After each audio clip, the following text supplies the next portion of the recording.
విజయ్ కనకమెడల్ సార్ని మాట్లాడాల్సిన రిక్వెస్ట్ చేస్తున్నాను. హాయ్ అండి, గుడ్ ఈవినింగ్ అందరికీ. Good evening. ఫస్ట్ ఇక్కడికి వచ్చిన మన ఆలీ అన్నకి, రవి భయ్యకి, ఇందాక వచ్చిన మనోజ్ అన్న అందరికీ స్పెషల్ థ్యాంక్స్ అండి. ఫస్ట్ ఈ సినిమా గురించి మాట్లాడాలంటే ఫస్ట్ మా ప్రొడ్యూసర్ ప్రదీప్ అండ్ హరీష్ ఇక్కడే ఉన్నారు. అంటే నాకు గబ్బర్ సింగ్ సినిమాకి నేను వర్క్ చేస్తున్నప్పుడు కళ్యాణ్ గారు ఫ్యాన్గా నాకు పరిచయం అండి. అన్న ఈవెంట్కి పాసులు అని అలా పరిచయం అయ్యాడు. అక్కడి నుంచి చాలా తక్కువ టైంలో ఒక ప్రొడ్యూసర్కి స్టేజ్కి వచ్చాడు. ఇలాగే డెఫినెట్గా నువ్వు మంచి సినిమాలు తీయాలి. తర్వాత అంటే తనకి సాయిధరం తేజ్ గారు అంటే ఎంత ఇష్టం అంటే చిత్రలహరి టాకీస్ అంటే చిత్రలహరి అనే సినిమా తనకి చాలా బాగా నచ్చిన సినిమా సాయిధరం తేజ్ గారిది.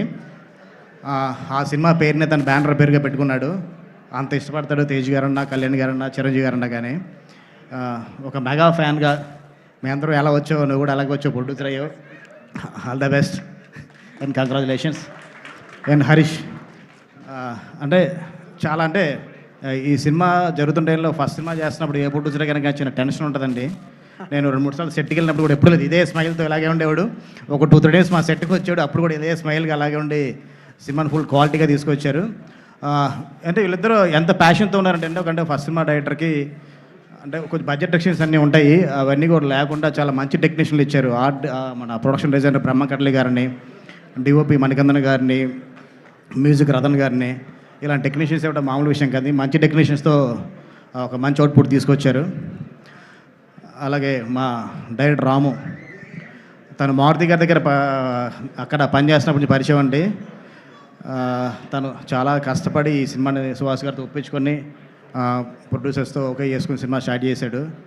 డార్లింగ్ రాము డెఫినెట్గా ఈ సినిమాతో ఒక మార్క్. అంటే అందరూ అంటే రకరకాల సినిమాలు వస్తున్నాయండి. అంటే నా నాంది ఉగ్రం భైరవం లాగా లేదా కేజీఎఫ్ లాగా చాలా వేరే ఒక బిగ్ స్పాన్లో సినిమాలు వస్తున్నాయి. చాలా మంచి ఎమోషన్తో ఒక లవ్ అండ్ మదర్ సెంటిమెంట్తో సినిమా చేస్తున్నాడు. చాలా మంచి ఎమోషన్స్ ఉంటాయి సినిమాలో. డెఫినెట్గా ఇలాగే ఫ్యూచర్లో కూడా చాలా మంచి ఎమోషన్ సినిమాలు తీయాలి మనస్ఫూర్తిగా కోరుకుంటున్నాను. అంటే అలాగే చిన్న సినిమాలు కాదు, పెద్ద సినిమాలు కూడా చేయాలి. నీ మార్క్ ఎక్కడ పోగొట్టుకోవద్దు. డెఫినెట్గా అంటే సాంగ్స్ చూసినా ఎన్ని చూసినా ఎంత ప్లెజెంట్గా కూడా మనకు అర్థమవుతుంది కదండి. సినిమాలో డైలాగ్స్ కూడా చాలా బాగుంటాయి. ఆల్ ది బెస్ట్ రాము. ఈ సినిమాతో మాతో పాటు నెక్స్ట్ సినిమాలు కూడా నువ్వు గెస్ట్గా వచ్చే స్టేజ్కి రావాలని మనస్ఫూర్తిగా కోరుకుంటున్నాను. Thank you. And cast and crew అందరికండి, టెక్నీషియన్స్ అందరికీ ఈ సినిమాకి ఎడిటర్గా కొత్త అబ్బాయి పరిచయం అవుతున్నారని తెలిసింది. తను కూడా ఆల్ ది బెస్ట్ చెప్తున్నాను. అంత మంచి టెక్నీషియన్స్తో ఒక కొత్త అబ్బాయిని సెలెక్ట్ చేసుకోవడం చాలా ఆనందమైన విషయం అది. తర్వాత హీరోయిన్ తను జో సినిమా చూసినప్పుడు తన పర్ఫార్మెన్స్కి స్పెల్ బౌండ్ అయిపోయానండి. ఒక మంచి లవ్ స్టోరీ చేస్తే కనుక డెఫినెట్గా ఎంఐ నేను హీరోయిన్గా తీసుకుందాం అనుకునేవాడిని. నాకన్నా ముందే ఒక మంచి లవ్ స్టోరీ రాశాడు రాము, ఈ అమ్మాయి తెలుగు పరిచయం చేస్తున్నాడు. చాలా మంచి పర్ఫార్మర్ అండి అమ్మాయి. All the best. అండ్ ఫైనల్గా సుహాస్ బ్రదర్,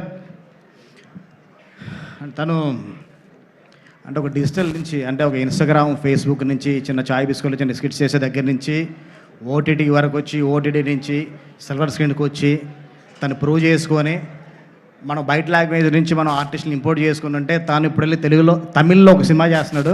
అక్కడ వరకు ఎదిగాడు. ఇంకా ఇక్కడి నుంచి ఇంకా నువ్వు చాలా ఎదగాలని కోరుకుంటున్నావు.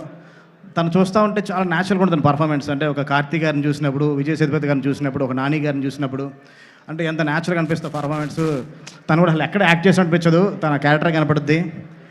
డెఫినెట్గా అంటే తమిళకి వెళ్ళు, అక్కడి నుంచి అలాగే ఇంకా నువ్వు హిందీ కూడా వెళ్ళాలి మనస్ఫూర్తిగా కోరుకుంటున్నాను. ఎందుకంటే తను హీరోగా కన్నా తను చాలా మంచి యాక్టర్ అండి. ఒక యాక్టర్కి ఎప్పుడు ఎక్కడ ఏ లిమిటేషన్స్ ఉండవు, లాంగ్వేజ్ బార్గేట్స్ ఏవి ఉండవు. చాలా ఎదగాలని కోరుకుంటున్నాను. Thank you. అండ్ ఈ సినిమాకి పనిచేసిన టెక్నీషియన్స్ అందరికి కూడా బ్రహ్మ గురించి చెప్పుకుంటా, మా సినిమాల గురించి నేను చెప్పుకున్నట్టే ఉంటుంది. అండ్ లిరిసిస్టులు అందరికి కూడా all the best and thank you. Thank you so much. చాలా రోజుల తర్వాత ఉదయ్ భాను గారు మళ్ళీ ఈవెంట్స్ చేస్తున్నారు. థ్యాంక్ యూ అండి. మళ్ళీ ఒకటే చేశానండి, మళ్ళీ చేస్తానని గ్యారంటీ లేదా? రేపే ఈవెంట్ అనుకుంటాం, చేసే రోజు ఉండదు ఈవెంట్. అంత పెద్ద సిండికేట్ ఎదిగింది ఇక్కడ. సుహాస్ మా బంగారం కాబట్టి ఏదో చేయగలిగాం. Okay, thank you so much అండి.